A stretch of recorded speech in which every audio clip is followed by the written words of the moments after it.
Y vamos ahí al capítulo 24 del libro de Isaías.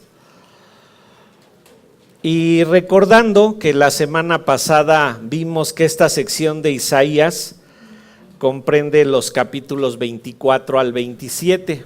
Esta sección de Isaías se le denomina el mini Apocalipsis de Isaías. Es una sección de 4 capítulos en donde se nos habla de apocalíptica o escatología, es decir, las cosas que van a suceder en los últimos tiempos. Esto pues nos hace enfocarnos en lo que va a suceder cuando Dios enjuicia al mundo por sus pecados. Vamos a inclinar nuestro rostro y vamos a orar a nuestro Señor. Padre, te agradecemos que nos traigas esta mañana a abrir tu palabra, a recordar pues todo lo que va a suceder al final, pero al ver todo lo que va a suceder al final, vamos nosotros también a tener una perspectiva clara de cuál es la actividad que está realizando Satanás en el mundo y cómo es que él quiere arrastrarnos tras del error, tras de la falsedad. Permítenos comprender todo esto, Señor, aplicarlo a nuestra vida y, Señor, predicar tu evangelio, buscando que todo el mundo conozca acerca de ti, todo el mundo conozca lo que tú has dicho en tu palabra. Bendice este tiempo, pues te lo rogamos en Cristo Jesús. Amén. Bien, el juicio que va a llevarse a cabo al final de los tiempos, ¿verdad? Todo lo que nos habla Apocalipsis, es un juicio que va a llevarse a cabo en contra de los enemigos de Dios. En la primera sección que vimos ya del capítulo 24, versículos 1 al 6, se nos ha hablado de estos enemigos del Señor, pero debemos recordar, ¿verdad?, que el archienemigo de Dios, el máximo enemigo de Dios, fue el primero en revelarse a su palabra, y no le bastó revelarse a Dios él solo, sino que arrastró tras de sí a muchos otros ángeles. Nos dice ahí el libro de Apocalipsis que arrastró pues a más de una tercera parte de los ángeles. Recordemos que el número de los ángeles es millones de millones, ¿verdad? Él ha estado trabajando de una manera muy especial desde su caída, ¿verdad?, y hasta nuestros días para engañar al mundo. Y esto nos lleva a ver la necesidad que tenemos de poner a Satanás en la perspectiva correcta, de entender cuáles son sus funciones, de entender cuáles son los trabajos que él está realizando. Como les digo, ¿verdad?, desde su caída, pues él empezó con engañar a Eva, ¿verdad?, y por consiguiente a Adán, y sacarlos a ellos de la bendición del Señor. Satanás no solamente a partir de ese momento anda como león rugiente buscando a quien devorar, él dice mentiras, nos dice Juan 8:44, él es padre de mentira porque miente desde el principio, influye a personas, ¿verdad? Satanás tiene una influencia sobre personas y ojo, cuando hablamos de influencia no estamos hablando de posesiones, sino de la forma que influye en la mente de las personas. Esto recordarán cuando vemos esa escena de Zafira y Ananías, en donde Pedro le dice a Ananías, ¿verdad?, ¿por qué dejaste que Satanás llenara tu corazón con esas mentiras? Él trabaja de una manera especial para hacer que mintamos. Él también, a partir de que llegue el Señor Jesucristo, Él está trabajando constantemente para arrancar el evangelio, la semilla del evangelio del corazón de la gente, en especial de los incrédulos. Recordarán ahí en la parábola del sembrador, dice que la que cae, que no cae en buena tierra, es arrancada, ¿verdad?, por Satanás, por el jefe de mentira, ¿verdad?, el que gobierna este mundo. Esas personas que son descritas ahí y que dice que la semilla cae en tierra no muy profunda o no en buena tierra, pues son aquellos que simplemente creen emocionalmente, y Satanás fácilmente puede llegar y quitarles todo esto. Satanás también mantiene a los incrédulos bajo su poder, y esto vamos a leerlo, lo hemos estado estudiando en el estudio de los viernes, ahí en Primera de Juan, y vean la actividad que él está realizando constantemente. Primera de Juan capítulo 3, versículos 8 al 10, dice en Primera de Juan 3, versículos 8 al 10 dice: el que practica el pecado es del diablo, porque el diablo peca desde el principio.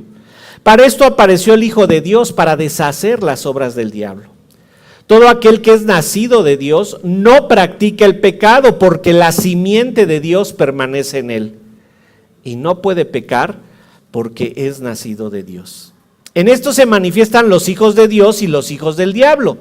Todo aquel que no hace justicia y que no ama a su hermano no es de Dios. Aquí vemos a Satanás descrito, ¿verdad?, como alguien que está trabajando de manera muy fuerte para ir en contra de lo que Jesucristo ha establecido. Jesucristo apareció para deshacer todas esas obras del maligno, y entonces nos dice Juan: todo aquel que es nacido de Dios no practica el pecado. Y ojo, hablamos de una práctica, de una constancia. No estamos hablando, ¿verdad?, de alguien que comete un pecado y no lo vuelve a cometer, sino de alguien que está en una constancia total. Estos, pues, son los que han caído presas del engaño de Satanás, pero el que tiene verdaderamente a Dios, dice ahí, no puede pecar porque es nacido de Dios. Y nos da una prueba muy especial, dice: en esto se manifiestan los hijos de Dios y los hijos del diablo. Todo aquel que no hace justicia y que no ama a su hermano no es de Dios. Dos características: hacer justicia, ¿verdad?, buscar la justicia. ¿Cuál es la verdadera justicia? La que Dios ha establecido. Y amar a los hermanos. Todo aquel que no hace esto no es de Dios. Satanás tiene cautivos a los incrédulos. Ellos no pueden escapar del lazo del diablo, sino hasta que la gracia de Dios los toca. Vamos a ver otro pasaje para que vean esto, ahí en segunda de Timoteo 2, versículo 26. Dice segunda de Timoteo 2, vamos a leer desde antes, ¿verdad?, desde el 24. Dice ahí en segunda de Timoteo 2, 24: porque el siervo del Señor no debe de ser contencioso, sino amable para con todos, apto para enseñar, sufrido, que con mansedumbre corrija a los que se oponen, por si quizás Dios les conceda que se arrepientan para conocer la verdad y escapen del lazo del diablo en que están cautivos a voluntad de él. Satanás está realizando un trabajo continuo para tener a los incrédulos cautivos a él. Solamente la gracia del evangelio puede retirarlos de esa cautividad. Entonces, podemos ver con estos pasajes, y podríamos usar muchos más dentro de la Biblia, que Satanás tiene una agenda. Satanás tiene como objetivo hacer caer a los creyentes y a los incrédulos. Pero ojo, nosotros los creyentes somos su principal objetivo. A Satanás le interesa destruir a la iglesia. Si ustedes estudian toda la historia de la iglesia, van a ver que siempre la iglesia ha estado a una generación de extinguirse, de que ya no continúe, pero algo hace el Señor para que ésta continúe. Tú y yo somos el objetivo principal de ataque de Satanás. Satanás quiere destruir a la familia, y Satanás quiere destruir a la familia porque destruyendo a la familia destruye a la iglesia, destruye todo lo que le rodea, y nosotros somos ese principal objetivo. Ustedes conocen bien Efesios 5:18, nos dice: no os embriaguéis con vino en lo cual hay disolución, antes bien sed llenos del Espíritu Santo.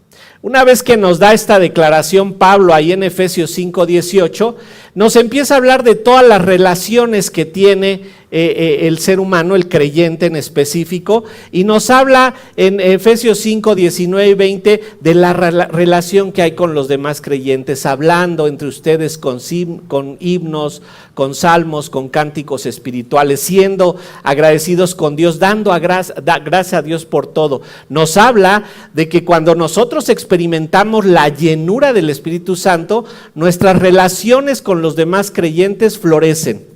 Son buenas, son agradables, son claras. A partir del versículo 21 y hasta el 33 nos habla de cómo la llenura del Espíritu Santo afecta la vida matrimonial. Empieza con Efesios 5, 21 diciendo: someteos los unos a los otros. Y después dice en el 22, en especial las casadas estén sujetas a sus maridos. Primero, la sujeción es de unos a otros, pero en especial las casadas deben de someterse a sus maridos. Todo esto se ve afectado por esa llenura del Espíritu Santo.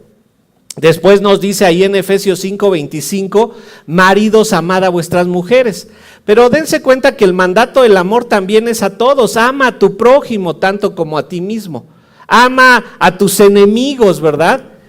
Pero en especial al varón le dice: ama a tu mujer como Cristo amó a la iglesia y se entregó a sí mismo por ella, ¿verdad? Y cuando llegamos al capítulo 6, nos habla de la relación entre padres e hijos, versículos del 1 al 4, en donde se nos dice que la llenura del Espíritu Santo va a afectar esa relación entre padres e hijos, ¿verdad? Los hijos deben de someterse a los padres en todo.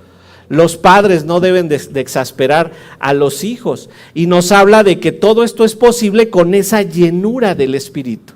Cuando avanzamos de los versículos 5 al 9, nos habla de la relación, vamos a llamarle obrero-patronales, o de lo que es amos y siervos, patrones y empleados, y nos habla ahí de que debe de haber una relación en donde no haya abuso ni de unos ni de otros. Pero todo esto gobernado por la llenura del Espíritu Santo.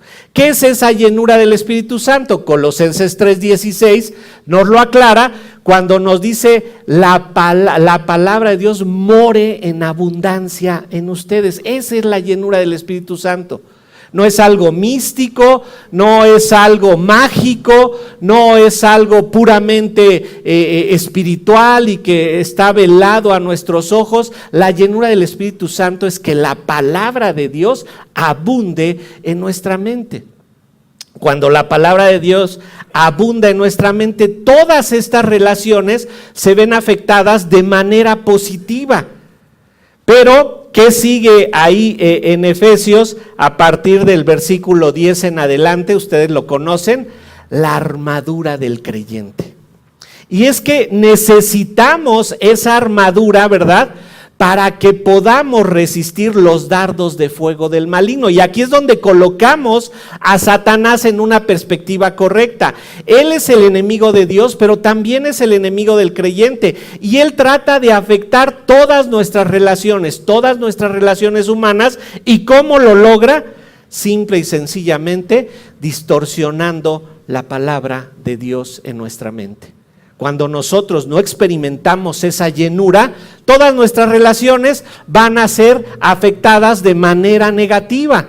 Y entonces es cuando Satanás logró infiltrarse en tu mente para destruir toda la obra de Dios en ti. Regresando a nuestro pasaje de Isaías capítulo 24, vamos a ver en esta parte de Isaías, vamos a ver de los versículos 7 y hasta el 16, ¿cómo ha sido este trabajo de Satanás? Ya se nos dijo ahí en el capítulo 24 de Isaías, versículo 5, cómo ha funcionado el engaño en la mente de la gente. Miren, dice ahí en Isaías 24:5, y la tierra se contaminó bajo sus moradores, porque traspasaron las leyes, falsearon el derecho, quebrantaron el pacto sempiterno. Satanás es a donde está trabajando. Satanás es donde está actuando, torciendo toda la palabra de Dios para contaminar con su falsedad, contaminar a todo el mundo, a toda la humanidad. Hoy vamos a ver cómo es que el juicio, por principio de cuentas, va a ser devastador. Recuerden, estamos en Isaías 24, en el mini apocalipsis de Isaías, pero al ver cómo es que este juicio va a ser devastador, vamos a ver también cómo es que Satanás ha logrado engañar a la humanidad desde el principio de los tiempos. Y hoy debemos de tener a Satanás en la perspectiva correcta. No es un ser ahí con cuernitos, vestido de rojo y con una cola larga. Es alguien que está tratando de influir tu mente para que tú no veas a Dios como debes de verlo. Vamos a leer ahí en Isaías 24, y vamos a leerlo nuevamente todo, pero nos vamos a enfocar, ya les dije, en los versículos 7 y hasta el 16, para ver este juicio cómo va a ser devastador, pero al ir atacando el Señor en ese juicio, cada parte que nos va a decir aquí, vemos cómo la gente ha cambiado la forma de ver las cosas de acuerdo a lo que Dios había establecido y han dependido ahora de lo que ellos han creído que es la felicidad. El Señor va a atacar, por principio de cuentas, aquello en donde han puesto su felicidad. ¿Por qué? Porque han distorsionado la verdad de Dios. Dice ahí Isaías 24, versículo 1. He aquí que Jehová vacía la tierra y la desnuda, y trastorna su faz, y hace esparcir a sus moradores. Y sucederá así como al pueblo, también al sacerdote, como al siervo, así a su amo, como a la criada, a su ama, como al que compra, al que vende, como al que presta, al que toma prestado, como al que da al logro, así al que lo recibe. La tierra será enteramente vaciada y completamente saqueada, porque Jehová ha pronunciado esta palabra. Se destruyó, cayó la tierra, enfermó, cayó el mundo, enfermaron los altos pueblos de la tierra. Y la tierra se contaminó bajo sus moradores, porque traspasaron las leyes, falsearon el derecho, quebrantaron el pacto sempiterno. Por esta causa, la maldición consumió la tierra y sus moradores fueron asolados. Por esta causa fueron consumidos los habitantes de la tierra y disminuyeron los hombres. Se perdió el vino, enfermó la vid, gimieron todos los que eran alegres de corazón. Cesó el regocijo de los panderos, se acabó el estruendo de los que se alegran, cesó la alegría del arpa. No beberán vino con cantar, la sidra les será amarga a los que la bebieren. Quebrantada está la ciudad por la vanidad. Toda casa se ha cerrado para que no entre nadie. Hay clamores por falta de vino en las calles. Todo gozo se oscureció, se desterró la alegría de la tierra. La ciudad quedó desolada y con ruina fue derribada la puerta, porque así será en medio de la tierra, en medio de los pueblos, como olivo sacudido, como rebuscos después de la vendimia. Estos alzarán su voz, cantarán gozosos por la grandeza de Jehová, desde el mar darán voces. Glorificad por esto a Jehová en los valles, en las orillas del mar se ha nombrado Jehová, el Dios de Israel.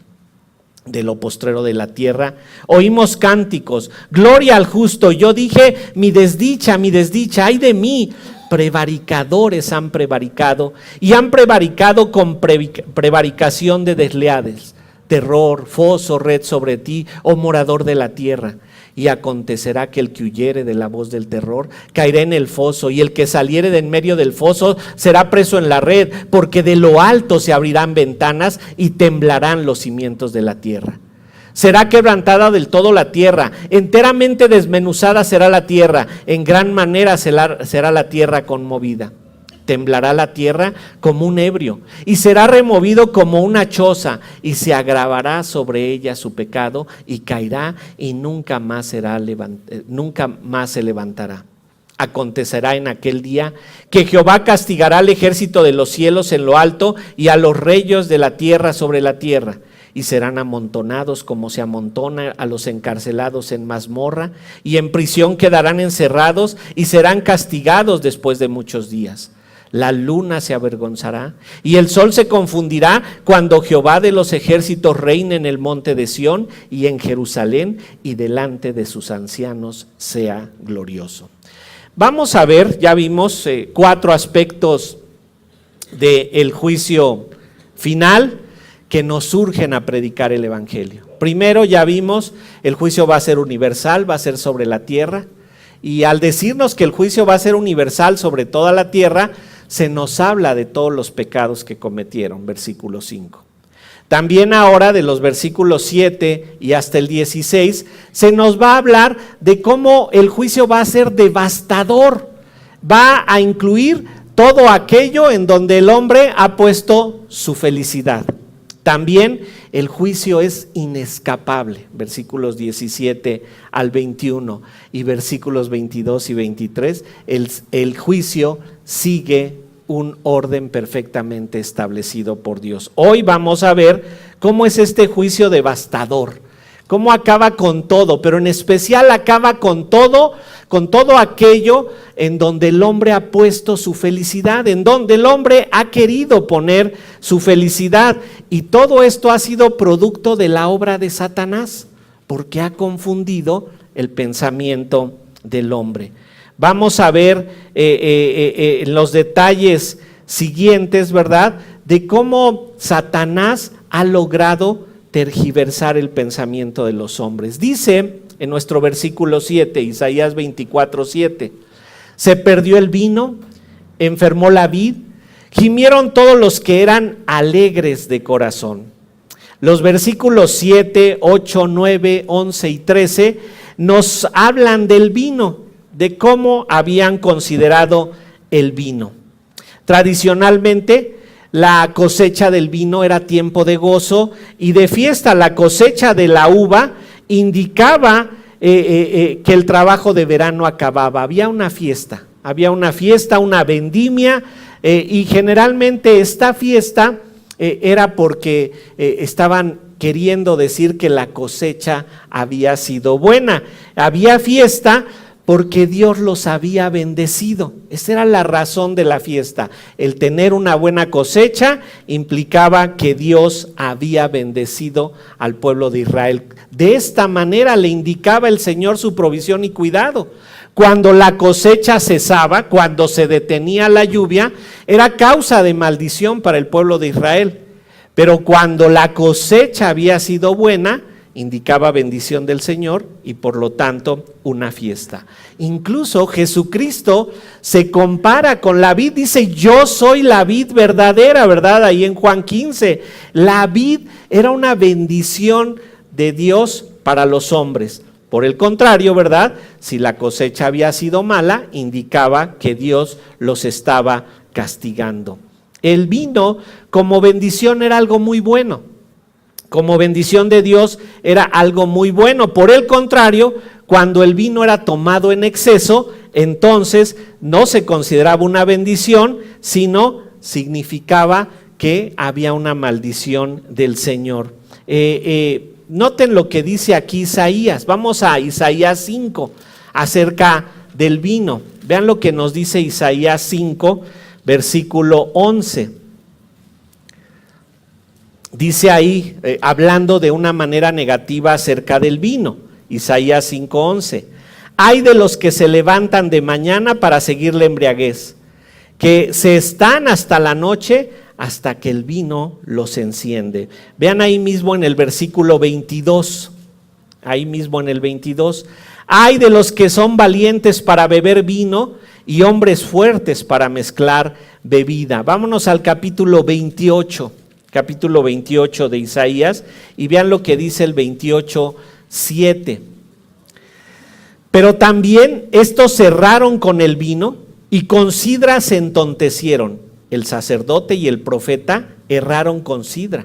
Fueron trastornados por el vino, se aturdieron con la sidra, erraron en la visión, tropezaron en el juicio.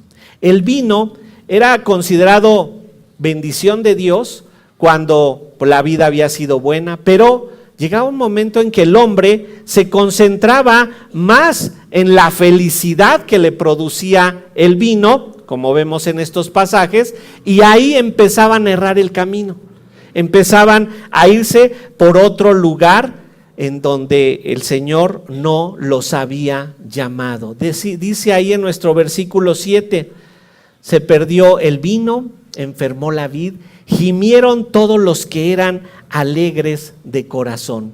Noten, versículo 8, cesó el regocijo de los panderos, se acabó el estruendo de los que se alegran, cesó la alegría del arpa. Ellos estaban buscando poner su alegría en el vino. Vean lo que pensaban aquí mismo en Isaías. Vámonos hasta Isaías 56.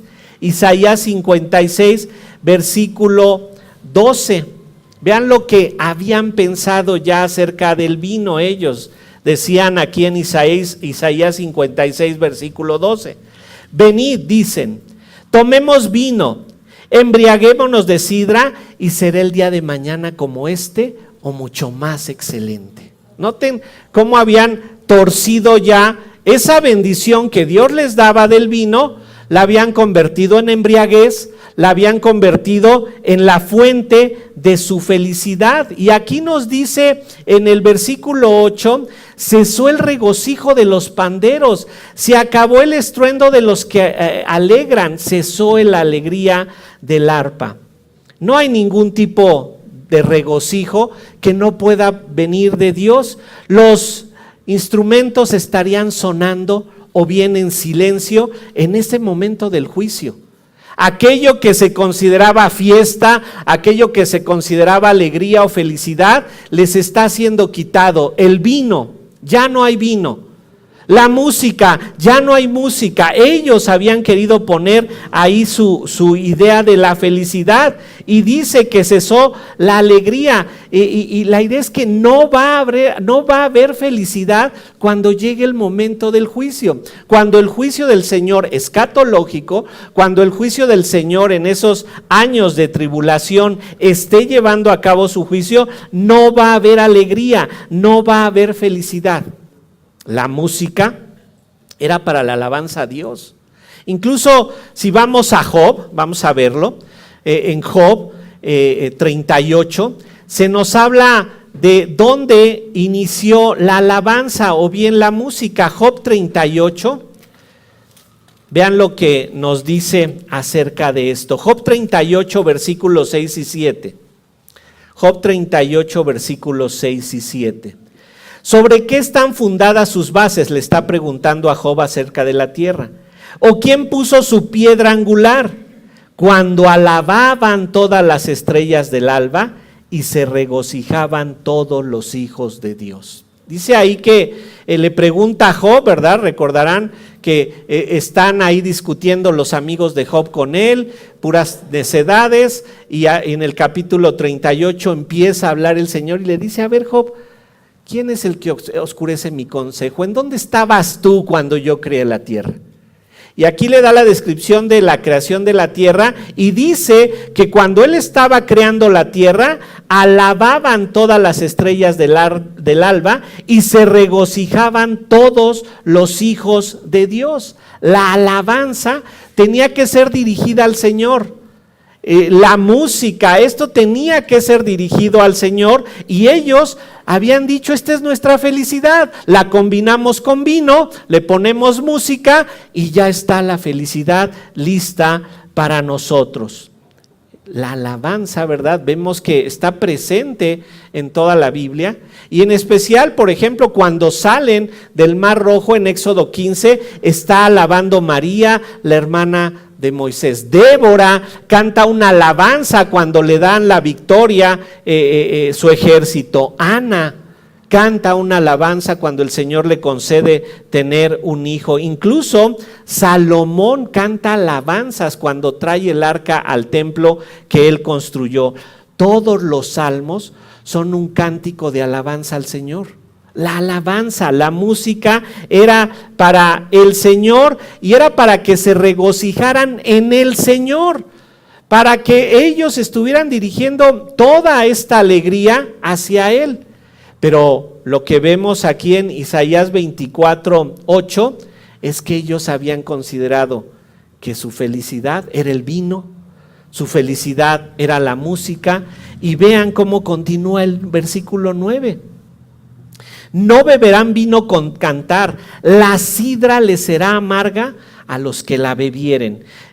Con los instrumentos obviamente iba la voz, ¿verdad? Y dice aquí, ya no va a haber vino con cantar, ¿verdad? Ya no va a haber embriaguez con cantar, ya no habrá esa combinación. Y noten, generalmente cantamos de felicidad. A ustedes y a mí nos ha pasado que algo nos sucede y cantamos de felicidad. Pero en el momento del juicio no va a haber ningún tipo de felicidad. En donde ellos colocaron su esperanza de felicidad, se va a deshacer, no van a poder cantar nada. Muy interesante porque dice, no beberán vino con cantar, y dice, la sidra les será amarga. Dos palabras diferentes se ocupan para vino y otra para sidra. El vino era el jugo de uva casi recién exprimido, ¿sí? Con muy poco fermento. Entre más estaba el vino después de haber sido exprimido, más se iba fermentando. La sidra era un vino viejo, que quiere decir que estaba excesivamente fermentado, y al estar más fermentado tenía mayor cantidad de alcohol. Dice aquí que no habrá vino con cantar y la sidra les va a hacer amarga, es decir, no, aunque dejen envejecer el vino para que su efecto sea más fuerte sobre ellos, dice que les va a hacer amargo. Es decir, este vino se va a convertir en vinagre, ¿verdad? En algo que ya no les va a producir la felicidad que ellos querían. Ellos habían confundido la felicidad que Dios daba, el gozo que Dios daba, con el vino, con la música, ¿verdad? Con la fiesta. Y no solo eso, sino que habían torcido el derecho, ¿verdad? Habían falseado las leyes del Señor, habían quebrantado el pacto sempiterno. ¿Por qué? Porque ellos decían, ¿para qué quiero la felicidad que me da Dios si yo me la puedo buscar por medio del vino, por medio de la música, por medio de la fiesta? Ahí es donde está la verdadera felicidad. Esto es lo que había en las mentes de ellos. Y noten, toda la Biblia nos dice que el exceso de vino nos hace perder el entendimiento. Por poner un ejemplo, vámonos a Proverbios, un texto que nos habla acerca de cómo el vino puede dañar. Dice ahí en Proverbios 31, dice ahí en el versículo 4, no es de los reyes, oh Lemuel, no es de los reyes beber vino, ni de los príncipes la sidra. ¿Por qué? Porque los reyes están a cargo de la dirección del pueblo.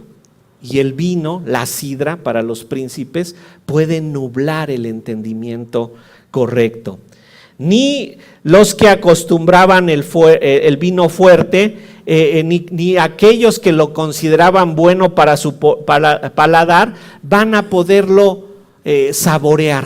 La felicidad no va a estar en ninguna cosa creada por el hombre, en ninguna cosa que el hombre haya establecido. Otra versión, en lugar de decir sidra, dice licor, que es una bebida mucho más fuerte que una uva recién exprimida. La bebida embriagante, según ellos, les proveía de felicidad, la felicidad que ellos buscaban. Ahora podríamos enlistar muchas otras cosas que la gente busca para obtener este tipo de felicidad, ¿verdad? Todo tipo de drogas. Pero no solamente eso, también posesiones materiales, ¿verdad? Que creen que esa es la felicidad que ellos tienen, pero la verdadera felicidad solamente la puede proveer Dios. La verdadera felicidad, la felicidad que tanto anhela el mundo, solamente la puede proveer Dios. Miren, aunque pongan su confianza el mundo en el dinero, por mucho que acumulen, todo su dinero simplemente les va a proveer una felicidad temporal. ¿Por qué? Porque dice Job, desnudo vine a este mundo desnudo me voy a ir de este mundo. No se van a poder llevar nada. Noten por eso que solamente Dios puede dar la verdadera felicidad. Esto, recuerden, insisto, no quiere decir que si a ti Dios te ha bendecido con abundancia económica estás mal. No, Dios también da en abundancia para que nosotros disfrutemos de ella. Dice 1 Timoteo 6:17, a los ricos de este siglo manda que no sean altivos, ni pongan la esperanza en las riquezas, las cuales son inciertas, sino en el Dios vivo que nos da todas las cosas en abundancia para que las disfrutemos. Dios te está dando en abundancia dinero, bueno, disfrútalo, para eso te lo está dando. Pero no pongas tus esperanzas en el dinero. No creas que esa es la verdadera felicidad. Ahora, de acuerdo a la descripción que nos hace la Biblia, todos nosotros somos ricos. ¿Por qué? Porque comemos, ¿verdad?, 3 veces al día, porque tenemos más de una muda de ropa, entonces todos somos ricos. Pero no debemos de poner nuestra esperanza de felicidad en esta riqueza temporal que nos puede proveer el mundo. La abundancia, la verdadera riqueza nos la da Dios.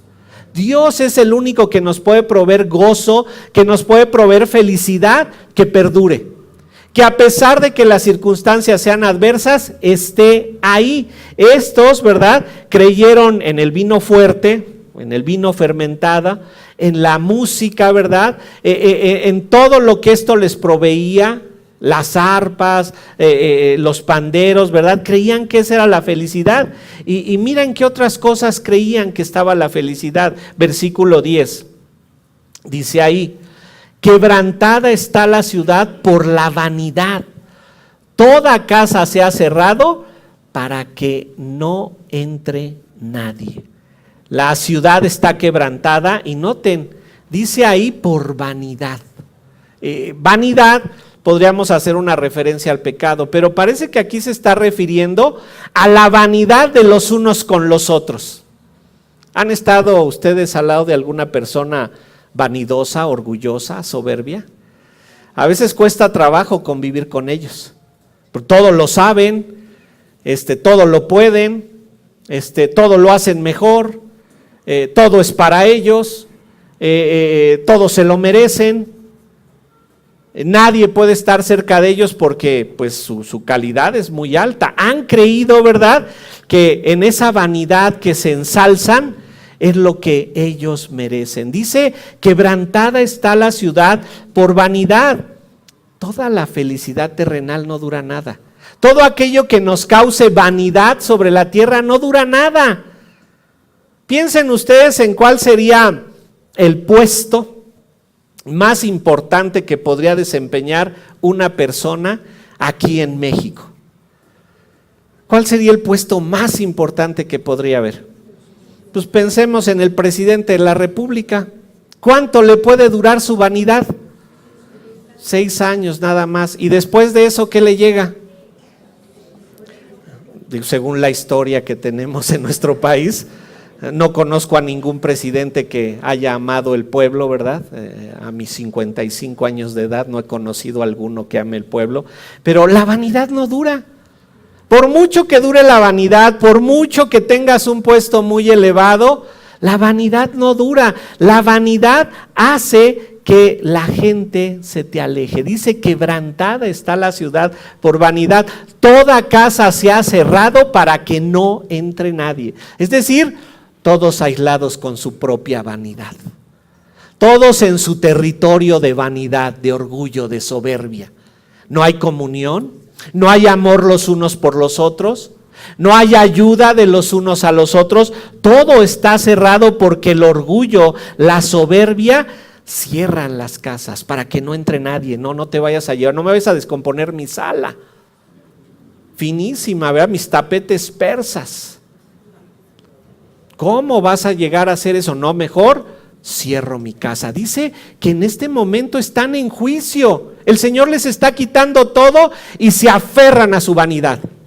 Y entonces, aquí en mi territorio, aquí en mi zona de confort, aquí no va a pasar nadie. Pero Dios les está quitando todo esto. No hay convivencia, no hay ayuda mutua, solo hay hedonismo, amor propio, autoadulación, que hace que los que vivan en este tiempo de juicio se odien unos a otros, en lugar de que se amen los unos a los otros. Está en oposición total. Pero cuando esto suceda, será demasiado tarde. Ya no tendrán tiempo de reflexionar. ¿Por qué? Porque han sido completamente engañados. Han buscado la felicidad donde no está. Han buscado seguridad donde no la hay. Satanás ha hecho su trabajo ya en ellos. Y mira lo que nos dice, ve cómo van a estar ahí, versículo 11. Hay clamores por falta de vino en las calles. Todo gozo se oscureció, se desterró la alegría de la tierra. Fíjate, hay clamores por la falta de vino. El vino les proveía de felicidad, no hay felicidad. Y mira, la podrán buscar en lo que quieran, en lo que les agrade, en la ropa, en las casas, en las propiedades, en tener un título más, en alcanzar una posición de estatus social, ¿verdad? Pero aún ahí no van a ser felices. ¿Cuántas historias escuchamos de gente rica, de gente poderosa, de gente famosa, que vive unas vidas terribles? Bueno, así van a vivir, pero esto va a ser magnificado, esto va a ser mayor en el tiempo de juicio. Dice, hay clamores por la falta de vino en las calles, todo gozo se oscureció, se desterró la alegría de la tierra. Ya no podrán encontrar felicidad de la manera en la que antes la encontraban, se acabó. Está desterrada, ese tipo de alegría no la va a haber ahí en la tierra. Dice ahí en Deuteronomio 28:63, y este sí es importante que lo leamos. Vean lo que dice Deuteronomio 28, versículo 63. Dice Deuteronomio 28:63. Así como Jehová se gozaba en hacernos el bien y en multiplicarnos, así se gozará Jehová en arruinarnos y en destruirnos, y seréis arrancados de sobre la tierra a la cual entráis para tomar posesión de ella. Les está hablando de cuando van a la tierra prometida.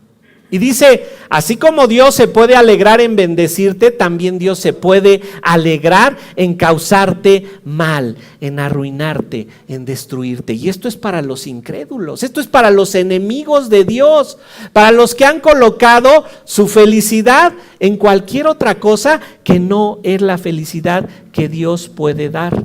Dios puede cambiar la bendición en maldición y el gozo en llanto. Así como Dios se goza en hacer el bien, también se puede gozar en destruir. Versículo 12. La ciudad quedó desolada y con ruina fue derribada la puerta. La imagen es de una ciudad abandonada. La puerta está derribada porque el abandono la ha arruinado. Recuerden, ¿cuál era la imagen en ese tiempo? ¿Cómo eran las ciudades amuralladas? Y tenían una puerta que era la única puerta de entrada a la ciudad. Y dice aquí que esa ciudad está desolada y su puerta está arruinada. Está a merced de cualquier ataque, está a merced de todo lo que le pueda suceder. La puerta, la protección, la seguridad de la ciudad está derribada y esta es la imagen de esa ciudad antigua. En donde ellos han puesto su seguridad, no hay seguridad. En donde ellos han buscado alegría, no hay alegría. Lo que ellos han querido hacer para su propio beneficio, no les está haciendo de beneficio. Lo que ellos han buscado hacer, sidra, fermento, para lograr una mayor felicidad, como leíamos ahí en Isaías 56, para que nos embriaguemos y mañana va a ser un día mejor. Esto es lo que piensan muchas personas que se dedican al alcohol y al vino. Que embriagándose la situación va a cambiar. Pero salen de su embriaguez y ¿cómo está la situación? Peor que como la dejaron. Esta es la confusión a la que ellos han llegado y la que los ha constituido ahora como enemigos de Dios. Todo aquello en lo que han confiado, el Señor va el día del juicio y les dice: de nada te sirvió haber hecho todo esto. Versículo 13 dice: porque así será en medio de la tierra, en medio de los pueblos, como olivo sacudido, como rebuscos después de la vendimia. Bueno, la imagen se nos va un poco, pero el árbol de olivo, ¿verdad? Cuando ya las olivas están listas, sacuden las ramas y cae todo. Generalmente ponen algún manto ahí para recogerla y traerlas, pero a pesar de que lo sacuden todo, ¿verdad? Quedan ahí las ramas, vamos a decir, peloncitas, y le queda por ahí alguna oliva que se adhirió al árbol para que le siguiera dando vida. Y dice aquí que así será en medio de la tierra, en medio de los pueblos, como olivo sacudido. ¿Sí? Les van a quitar todo, los van a desmenuzar todos, pero va a quedar un rebusco, unos pequeños van a quedar ahí agarrados. Recuerden, el lenguaje apocalíptico, el lenguaje escatológico. ¿De qué nos está hablando aquí? La destrucción, si bien va a ir directa a todos los seres humanos en ese momento, va a haber un remanente. Algo que va a quedar ahí agarrado en el olivo y que va a querer seguir estando pegado al árbol de vida para que siga experimentando esa bendición. Este remanente es el que Dios va a querer seguir bendiciendo. Y aquí hay un cambio de tono en los versículos. Ahora se va a enfocar en ese remanente. Dice ahí en el versículo 14, estos, se refiere al remanente, a los rebuscos que quedaron ahí. Versículo 14 dice: estos alzarán su voz, cantarán gozosos por la grandeza de Jehová, desde el mar darán voces. Estos son ese remanente. Ellos sí saben para qué sirve la alabanza. Ellos sí saben cuál es la bendición del Señor. Y dice: cantarán gozosos por la grandeza de Jehová, y desde el mar darán voces. La idea es que van a callar el ruido de las olas. Van a callar el ruido del mar, porque su alabanza va a ser con toda su potencia. Estos, ¿verdad? El remanente va a poder darle esa alabanza al Señor. Recuerden, estamos en el tiempo del juicio. Apocalipsis, ¿qué nos dice? Que en ese tiempo de juicio va a haber 144,000 compartiendo el evangelio. A pesar de que esté el juicio, está la tribulación al máximo, y va a haber 144,000 predicando el evangelio. Y esos 144,000 van a ser los que van a permitir que haya este remanente después del juicio. Pero lo van a tener que experimentar. No es la iglesia. La iglesia es arrebatada. Recuerden, están estudiando ahorita Tesalonicenses con Héctor, y van a ver ahí el rapto. Van a ver cómo la iglesia es retirada antes de que inicie este juicio. Pero este juicio que van a experimentar todos los enemigos de Dios que quedaron sobre la tierra, van a pasar por ese juicio y lo van a experimentar en su totalidad. Dice ahí que van a entonces a cantar, y miren lo que van a cantar, lo que van a decir, versículo 15: glorificad por esto a Jehová en los valles, en las orillas del mar se ha nombrado Jehová, Dios de Israel. Dice en todos lados, en las orillas del mar. Recuerden que su concepto de planeta, ¿verdad? Pues era nada más hasta las orillas del mar, y en especial se referían al mar Mediterráneo. Después de ahí no sabían exactamente qué seguía. Y entonces dice todas las orillas del mar, todo lo que rodea ese mar Mediterráneo, alabe al Señor. ¿Por qué? Porque ha quedado un remanente. Porque ha quedado quien verdaderamente sabe que la felicidad está solamente en el Señor. Versículo 15 dice: glorificad por esto a Jehová en los valles, en las orillas del mar se ha nombrado Jehová, Dios de Israel. Versículo 16: de lo postrero de la tierra oímos cánticos. Gloria al justo, gloria al justo. Y noten, vuelve un cambio. Este es el remanente. Este es el remanente que está alabando al Señor. Y entonces viene aquí Isaías y dice ahí, y yo dije, mi desdicha, ay de mí. Esta frase él la repitió ahí en el capítulo 6, ¿verdad? Cuando el Señor lo llama a que le sirva, cuando está enfrente de ese trono alto y sublime, Isaías solo pudo decir, ay de mí que soy como muerto.